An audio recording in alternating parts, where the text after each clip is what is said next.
So we're just going to be asking some questions for all our panelists. And to start off, I just wanted to, I was curious, how did you find time to balance use so youth all our panelists are involved in sports in one capacity or the other, and as far as I know, sports can also be time consuming as well. So finding time between sports and academics and actually balancing that, how would you say that you found that time, and are there any tips that you could share for people who are also trying to effectively manage their time and prioritize their activities as well? We can start with Amara. To me, I would say balance is not perfect, honestly.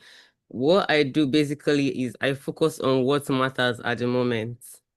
For instance, being a student athlete, I know what's really important is my GPA has to be good enough for me to be able to play sport. So it's all about managing my time, then being able to block out distractors, because a lot of things will distract you. Sometimes social media that's supposed to help you, promote you and all, can be a distraction. So it's all about knowing what matters at a particular time and also seeking help because to navigate anything you want to achieve, you have to have someone that guides and can lead you to achieve that particular goal. So that's actually part of the things that were able to help me be able to balance. Things I can't do, I ask for help. Then I use things like my calendar, teamwork to be able to manage my time. And like just like each day, I already before a night before, I already know what I'm doing the next day. So it's all about managing your time, writing what you want to achieve in a timeline. Just like my calendar, I already know what I'm going to do tomorrow. I already know what I'm going to do next tomorrow. It's all about having a platform. Like you can just use your calendar to, ration how you manage your time and what's important at that moment too. So that's how I'm able to like balance and manage and be able to achieve what is important at the moment to achieve. Thank you. Thank you. Thank you so much for that response, Amara. And Adeola, we could have you next, please. Okay. Yeah, thanks for sharing, Amara. Like what you shared is also in line with what I wanted to share. And but before I share anything, maybe you can just do like thumbs up on the comment or like on the call. How many of us have missed a friend's birthday or a family event just because we're like head down in something and we just forgot? How many people? How many people have had that happen to them? Okay, I see some thumbs up, and I feel like it has happened to everybody, right? So, and it has happened to me. Okay, thanks for confirming. So I'm not alone. You know, sometimes I'm edged down into something and I just forget about everything else. So, like Amara said, balance is not perfect. Like what it means today could change tomorrow, right? So I've been in that place a couple of times where I'm edged down in code or in a project and I just forget about everything. I'm like, wait, did I just miss this? So just, you know, prioritizing what is important, is something that is very, very, very key. And another thing is having a protected time. So what I do now is when it's time for work, even at work, there are distractions at work. Sometimes I'm in work all day and half of my money is gone and I haven't gotten anything meaningful done. I'm like, wait, what has happened? People just keep dropping stuff on my calendar, and then my the most important things I needed to do in a day get pushed back. So what I do is I have protected time on my calendar where I just put like 2 to 3 hours, 4 hours focused work. I'm not taking meetings, I'm not taking any chit chatting. My Slack is on busy mode. And I put it there. Responses may be delayed, so you don't. It doesn't mean I'm ignoring you. right? I'm taking my time back. And when it comes to sport too, so like we are running a project back in Nigeria now, and in the initial phase of that project, man, it seems like I was running, dry, like sleeping late because of the time zone difference, waking up early, and still have to take care of the kids, still have to take care of the family. So it was a requirement from me. So that's why I say balance. That balance is not perfect. At that time, my sleep, my rest was suffering, but I was trying to get something done. And after everything, after that first phase, I was able to breathe easy. So just having that protected time, focused time for deep work, for things that are important to you, like just block protected time, right? You can put like on your calendar family time, gym time, family dinner, or high priority meetings, and treat each of them as important, right? So another thing that has helped me is to blend my passion. So sometimes work will be like fun, and it won't be as stressful as it looks, right? So I blend my passion for sport and tech.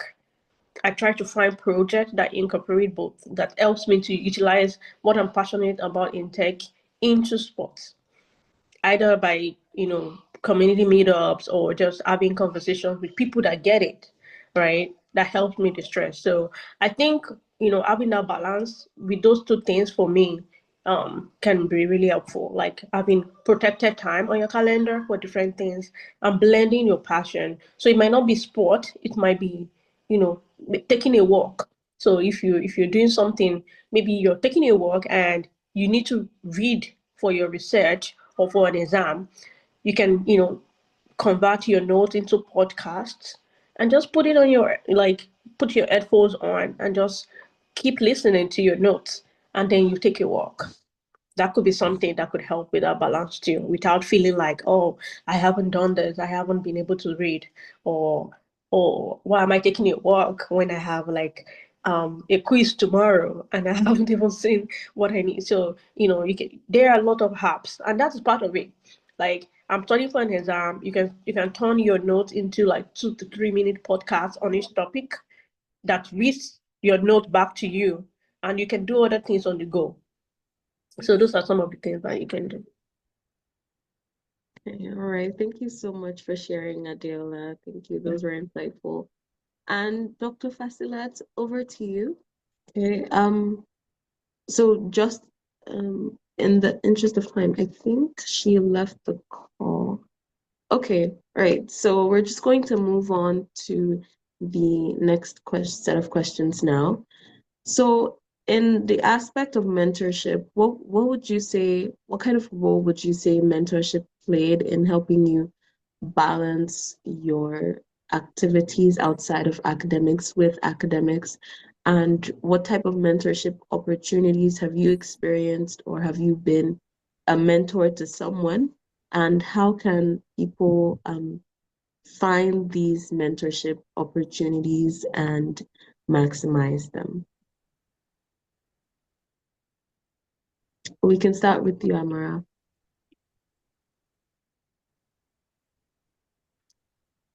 First, I think you asked the role mentorship played for me, right?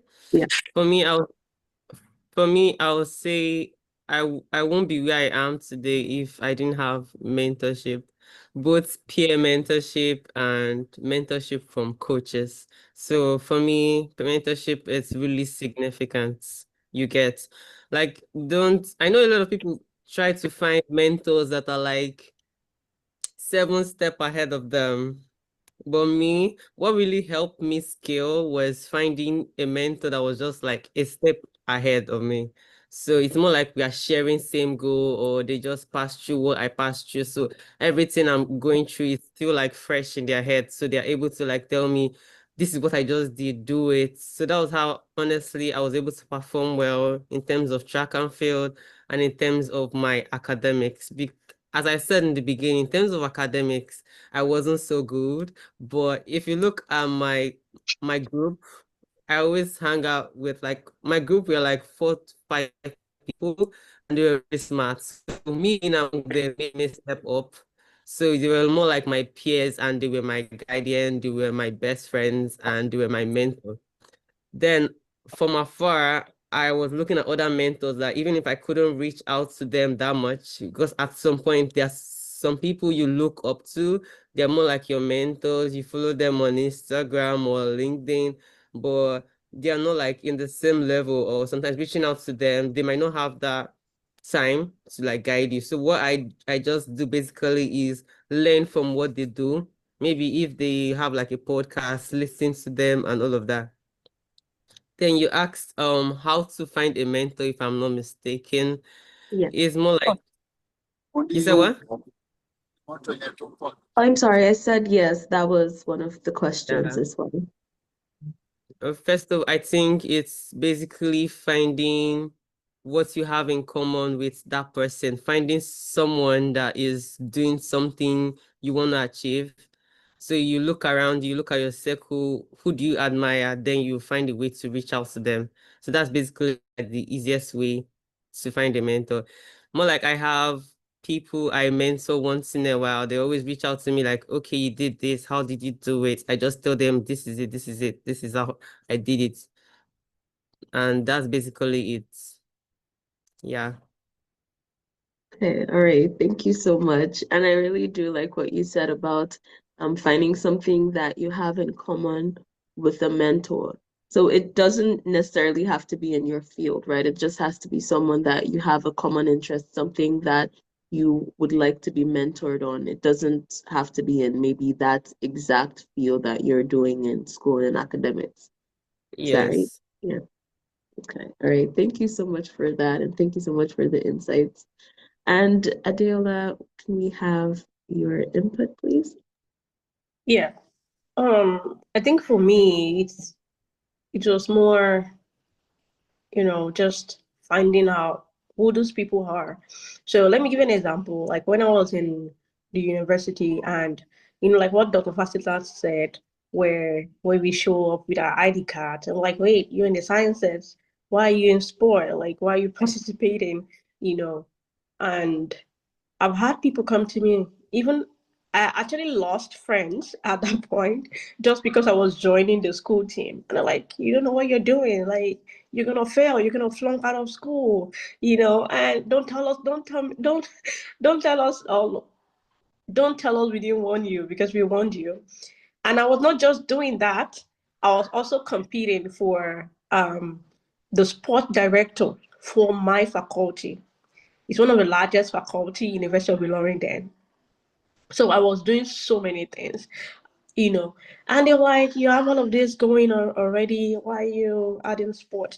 So at that point in time, you know, all those things pushed me to look for people who have gone through all of this stuff and succeeded at the end. Because it was like, oh, I have had like people I looked up to, even like, hey, I know one or two people who played sport for this school and they didn't graduate, or their GP became low. Oh my God. So I had to start talking to people, and I had to look. I said, it can't just all be doom and gloom, right? As anyone from sciences who is not in the human kinetics or physical education department gone through all of this and succeeded. And I started finding out, talking to people like, hey, these are the things I'm hearing. I think I'm going to drop out, because my dad also supported me. But he said I have to also make do with, like, prove my education, right? Even though he supported me, I don't want to let him down. I want to prove all my critics wrong. So I just look for people who have gone through things that I'm going through now. And I found one person. I didn't even have connection to them, but I know somebody who knows them, and they told me this is what this person did. And like, if you can do that and more, like, you just have to, you work more harder, right, for this than other people. And I only just got like template that they used, and I try to follow it and also tweak it to my own situation. So sometimes, like Amara said, we are looking for the big people that we don't even have access to. This, I've only heard about what this person did, and I try to apply it, to mine. Not only did I graduate, I graduated well. my tenure as a sport director, I actually won that election, by the way. my tenure as a sport director, the first female to ever do that, by the way, University of Ilorin, was very successful, you know. And I know on graduation day, people were looking for my name on that list. Like, what did she graduate with? You know, but thank God. So just having a template, like having that one example or someone who has done it and succeeded, really helped me. And that is what I talk to people. So sometimes when you're looking for mentorship, you need to be vulnerable enough to identify what is it that you want to solve. What problem are you trying to solve? You know, closed mouth don't get fed, you know, and reach out to people. I'm not saying pour out all your life story, but try to find something they can relate with. Another way you can get mentors is by being value oriented. Give value first. Don't be a taker, such that people can smell you from miles away, like, oh, the user is here or the taker is here. What are you giving back? Your mentors, people that you look up to, they also need something. Find that thing. And how I approach it is, if I'm looking for someone to like mentor me, I just want to be in their space, I want to have access to them, you know, I try to like, especially maybe on LinkedIn or maybe their articles, I try to find out like what is important to them. What are they working on? What is their thought around these certain things? And when I'm reaching out, I'm coming from the value point that, hey, I saw your article on this, or I saw your work on this. You know, this is what I think about it. This is what I resonate with this part. You know, can you share more? And when they share, I try to understand, you know, what they are not saying. The next thing I'm saying is, hey, if you ever need, you know, I'm looking to learn more in this area, but I know like you've done a lot. But if you ever need maybe support or someone to volunteer for some things you have going, like I'm available, I'm open. And they're like, oh, that's good. You know, through volunteering, you know, it has made me connect with amazing people who I have in my space right now. And also the last thing I will say, opportunities for mentor, when you eventually get that one person who is interested in like investing in you, please keep to your word. There's no easier way to lose a mentor but than not keeping your word. So let's say they give you sometimes they give you a task or something as a test to say, okay, let me see how you handle this. So if you handle it well, it opens doors to more bigger opportunities.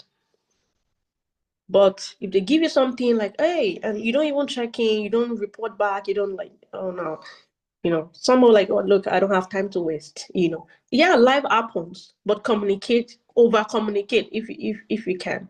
So I'll just wrap it up by like saying, reaching out to people, getting template for what works for their life, reading about other successful people, you know, that has gone through what you've gone through. It's also a form of mentorship.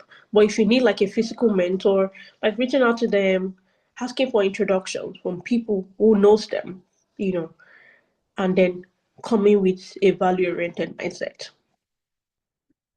Thank you. Okay, thank you so much for sharing. That was wonderful. And I just wanted to confirm, Dr. Fasilat, are you on the call? Are you able to share your opinions on this question as well?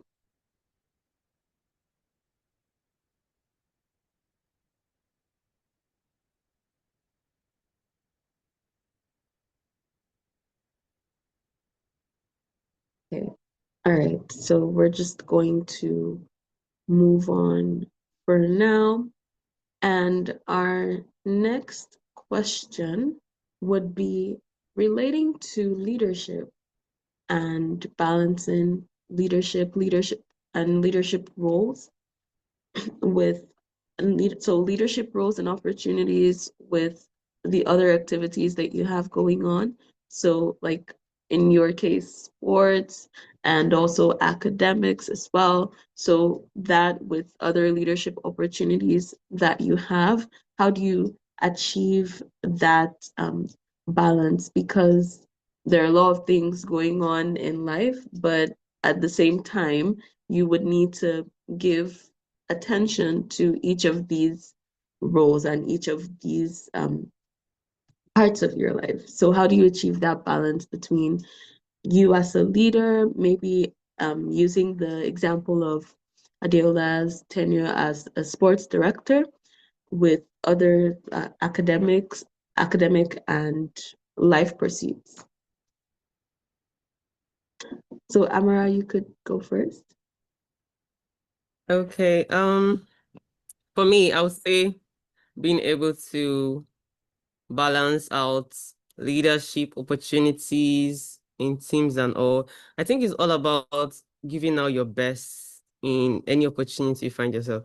An example is me being in the sports team at St. John's University. Like they all knew the standard I had already set already. I was already at the All African Games, I already at the Commonwealth Games. So each time I come out, I'm showing up the best I can be. Like most of my teammates, when they see me, they're on the track training, they're already intimidated. They're already like, oh, this girl now, she's going to run this fast time now. Coach is going to increase.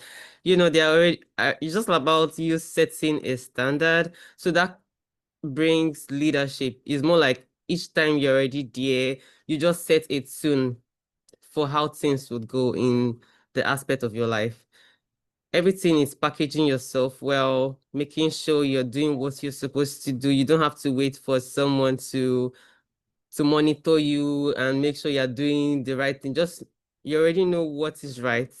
Do it, and you're leading by example. You're showing leadership in your teams. Even currently, working in a venture capital in the United States. I'm on break right now. In the same aspect, I'm being able to show up my best. If any of my students interns and like showing up their in their neck, like I don't that spirit is already there because I like getting things fast and done. So I always reach out and ask, can I help? Is there Are you encountering any problem? So it's more like it's already my life, I would say basically. So I just have to show leadership and be able to balance it in a way without giving the other person much pressure. It's more like your presence alone already signifies you're setting the standard. Basically, that's just how it is. It's not easy, but once you start and it's part of your routine, it just flows with even me, just like in training. I didn't know I was doing that until my teammates were telling me like when you come, it's more like pressure. They're already forced to put in their best for that day. It's more like a lifestyle now. So it's more like putting something in your routine and it just flows without you even struggling. So the balance will just come. Even if it's not perfect, you keep refining, but that's how it works. Thank you. Thank you. Thank you so much for sharing. It's wonderful. Setting a standard, that's definitely very important. And Adeola, okay, so just before we move on to Adeola's opinions as well, I just wanted to let everyone know if you have any questions, you can put those in the chat and we would be moving on to our Q&A session soon. And back to you, Adeola, for your input, please. Yeah. So, man, it's a tough one. I would just say leadership, is service. So even with the title, you're supposed to serve other people. At least that's how I approach it. So leadership is service, balancing everything, with leadership positions. I feel like at some point, or maybe that is what I went through, like sacrificing so many things. So like when I was in school, I want you the sport director um leadership position as an example. Like you rarely see me outside because by the time I'm doing my sport director duties, I have, I attend church as well and I serve in a church. And then with my academics, with every other thing, I don't have time to hang out with anybody. So, and I would say sometimes when juggling some of these things, we need to determine what exactly are you willing to let go at that time, right? So not that I don't have friends, but like my priority was not like hanging out. Like, oh, let's go out and all of us pack ourselves, go and hang out somewhere, just chill and relax. No, I can chill with my laptop at home, maybe when I'm tired, or just call a friend. But like at that point, I had to limit the rate of my hanging out. So, and that's something we all have to decide. When you're juggling the ball, there's maybe you have 5 balls, maybe 2 balls are up and 3 are down at that time. At some point in time, those 3 balls will come up and those 2 will drop. So you need to know, how you're gonna juggle on which one is gonna be up, which one's gonna be down. So because it's a struggle, but I believe that you can do it, and those times when people are sleeping, I'm up reading my books because I haven't had time to open it all day. I'm doing sport duties. And most times I go to bed eating junk food because I didn't have time to cook. I was doing other things. So, just to paint a picture. And then another thing, that also resonates with what Amara said is that consistency, if like being consistent and being reliable. If you're upset as a leader that you're going to do something, try as much as possible to keep your word. And that's what is helping me even at work. Sometimes maybe I've done other things outside of work and I'm like, hey, my God, there's a deadline coming. I haven't done it. Look, I can sacrifice 2 nights of sleep just to make sure that I don't fail on my word, right? And maybe take a day off to then recover. Please don't tell my employer this. But like, I'm telling you, being a leader, being someone, that's what I try to do because the perception of you also matters. Either at work, when you're a leader, people rely on you. So that's why most times when I try to give expectations, I try to over on the promise, but over the right? That's the word. So as a leader, we have to be consistent. We have to keep to our word. So anytime now I'm handling anything, either at work, outside of work, I try to have a bigger picture of how long will it take me to do this, to deliver this, because I want to be seen as someone who keeps to my word. So if it's going to take sleepless nights to do it, I'm going to do it. And then I'll recover after. And that is what the sacrifices that as leaders we have to give, So being consistent, be realistic as well, set realistic goals as a leader, you know, because sometimes because we're a leader, we want to take on so much. Yes, and my final point is delegate, delegate, delegate. Look, if you're leading a team of people, these people believe in you to help them grow, to grow their potentials as well.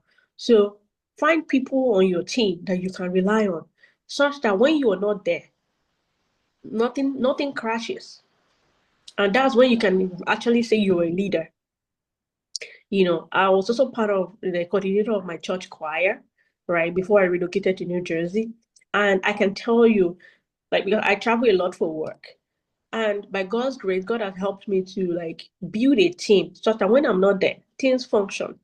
Like I'm not scared that, hey, I'm not home or anything. And it really gladdens my heart, not all by my work, because every one of them also contributed. So delegate, delegate, delegate. You don't have to do everything by yourself as a leader. Delegate, build the confidence of other people around you, invest in them, and all of those things will help you to balance other things more, even with your leadership position. Hey, thank you so much for that insight. Thank you. That was really insightful. And again, if anyone has any questions, you can put them in the chat and we could take a look at those. Another question we have here is how would you say you stay motivated while pursuing your dreams and stay motivated at those times when you get worn out or just have a burnout? How would you say you stay motivated? And we can start with you, Amara. For me, I would say I stay motivated looking at the bigger picture and having a gratitude mindset. I just go back and reflect on, okay, so far, what have I achieved, you know, and be grateful to God for it, because sometimes you might not get everything you want at a particular time. So just for me to stay motivated, even if things are not working exactly the way I planned it, I just know, okay, God's plan is always greater. I'm a spiritual person, if anyone here is a Christian. So it's just all about God, me reflecting and thanking God about what I have done. Then I won't feel burnt out. I'll just be grateful. Then I go back to the drawing board, see if I can make any adjustments and make the adjustments and keep going. Thank you. Okay, thank you. Thank you so much for sharing. And Adela, we can move on to you, please. Okay, I think facility is back in case you Okay. so like Okay, very wonderful. Thank you. yeah. So I think for me personally is my faith is one thing that helps me. You know, I'm a strong believer in Christ. So it just keeps me motivated that it doesn't matter what challenges I face, like the end will be better, things are going to get better. So it just keeps me motivated. And also, I mentioned when I was introducing myself that, participating in sport, anything that I do is, creating sport programs, you know, talking to young people about skills through sport, like anything sport related is my calm space. Like it energizes me. So when I'm doing those things, when I'm doing things I have passion for, they just keep me motivated. And community is important too, having the right persons in your circle. Like I mentioned, I had to cut off people, cut off friends who don't believe in my dreams, who feel like I'm doing too much, or like, oh, like these goals are too big, I don't want to achieve them. I had to just let them go, because that is not the kind of energy I want in my space. I'm a big hype of other people. Like you share the day with me, I help you amplify, like, look, this is not small. So I want those type of people who can invest and pour that kind of energy back into my own life too. So having the right persons in your circle who get it, who get you, who understand what drives you, you know really matters. And my kids also have my biggest source of motivation. I want to give them better life, right?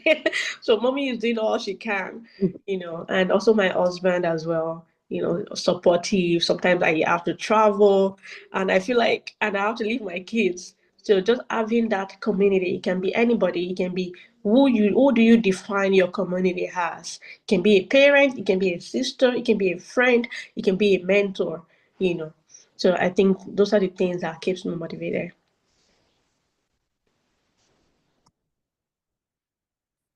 Over to you, Lily. Okay, thank you. Thank you so much, Adela. Thank you for that. And Dr. Fasilat, if you're here now, could you also provide input on this question, please? Oh, thank you very much. I'll be going on and off, so I think you'll have to bring the question for me one after the other. Okay, sure. So right now we're discussing how you stay motivated during a burnout with leadership and academics and just life pursuits in general. Okay. So we all understand the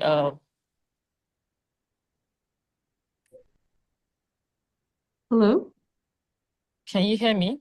Okay, yes, we can hear you now. Yeah. I'm sure we all understand the stress that could come with academics, especially when we had to do our primary assignment, go to class, do CA, conduct exams, and uh, counsel the student to know that while you're doing your primary assignment, you still have to make sure you're writing papers for your own progress. Because, here in Nigeria, it's publish or perish, basically, for any academics to be precise.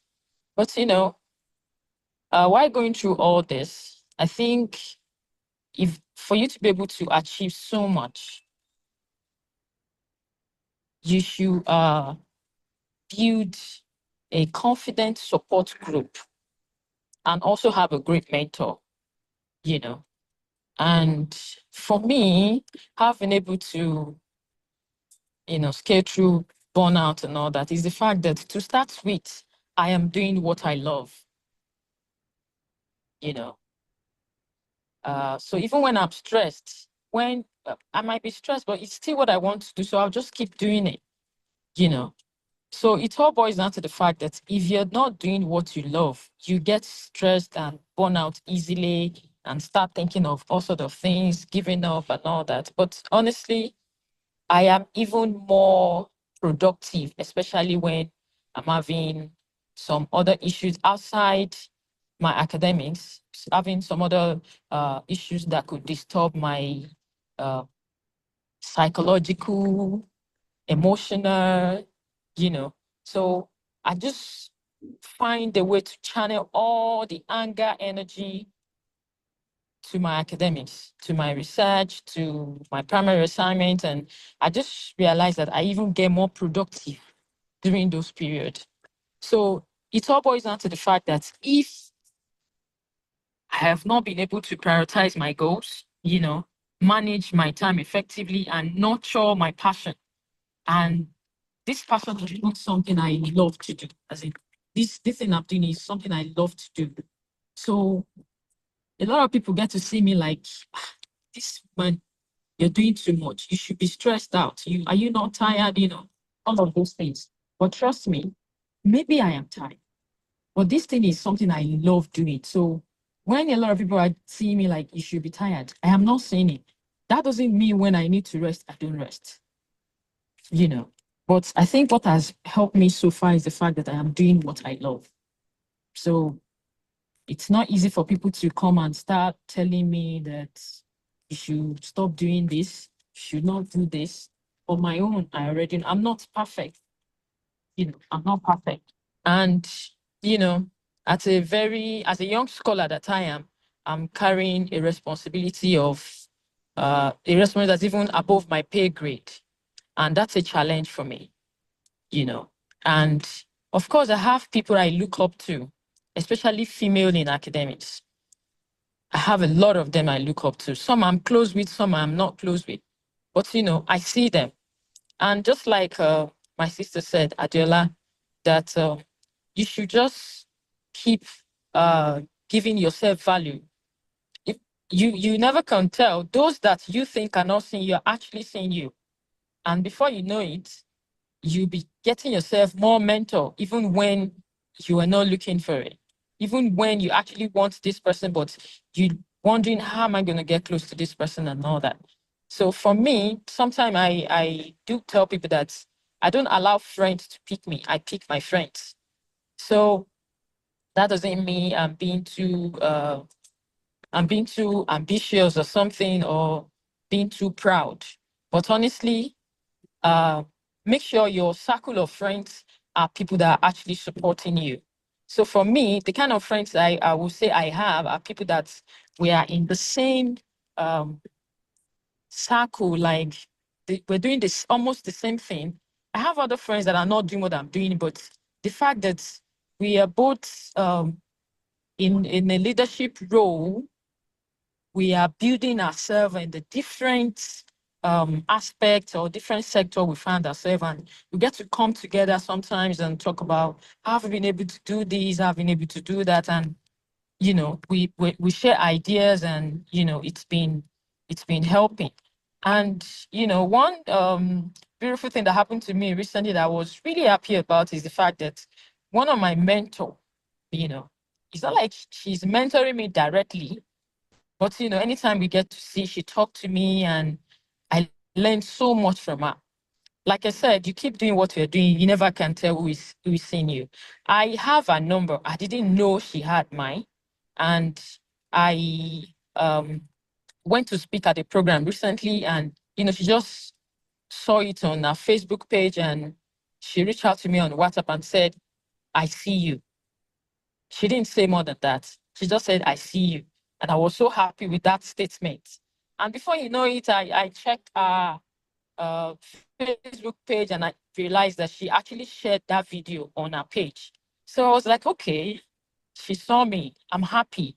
And this is someone that the last 2 times I've seen her was actually out of the country. We met at a conference, and anytime we get to see, she's always there to talk to me like a mother, like a mentor, because I look up to her. She's where I am going. Who can tell? Maybe I will even get I will eventually get to where she has not been to, and like I said, having a great mentor, because I think having a great mentor from the beginning of my career has really shaped me, really shaped me. And that's why now I keep giving, I've been giving different kind of activities that's above my pay grade that's really challenged me, and I've not messed up any of it, at least to this moment, which I'm happy about. And that's why I always tell my students and anywhere I get to talk that it's better to have a certificate you don't need than needing a certificate you don't have. I think I'll stop there. Okay, Thank all you. right. Thank you. Thank you so much for sharing. Thank you so much. These have been all such insightful responses and contributions, and it's really a pleasure to have you three here today. And so we're getting to the end of our program now, just in the interest of time. If anyone has any questions, you could put them in the chat. Otherwise, we would just be wrapping up now. But just before that, can everyone just put in the chat what insight, one takeaway that they had from this entire session? One thing I would say that I took away was you need to love what you do. So that's really important in balancing and also life beyond the books. It's more than just academics. Find something you love, find people you can also connect with as well. And also, I believe Amara had asked earlier if everyone can just share their LinkedIn. So if you could just put that in the chat as well. Thank you so much. And thank you so much to our speakers. Thank you so much, Amara. Thank you so much, Adeola. Thank you so much, Dr. Fasilat. It's been a wonderful section. Thank you so much. And we're just going to be getting to the end of this now. We have some other upcoming programs. We would be sharing those in our newsletters once they have been concluded and finalized. And we also do still have our monthly interviews, where we also have a website and our LinkedIn page as well. You can reach us, SWIS Africa, on LinkedIn, and our website is www.swisafrica.org. And it's in the link, it's in the chat now. I just posted that in the chat. Thank you so much, Abosede. And we do have our monthly interviews as well. You can take a look at our YouTube page, SWIS Africa, to hear more stories about some amazing things that women have done. Adeola has been one of our interviewees in the past. That was also a wonderful section.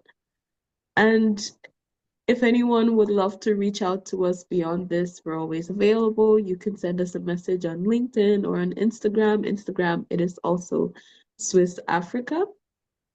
Thank you so much, everyone, and I hope you have a wonderful rest of your day.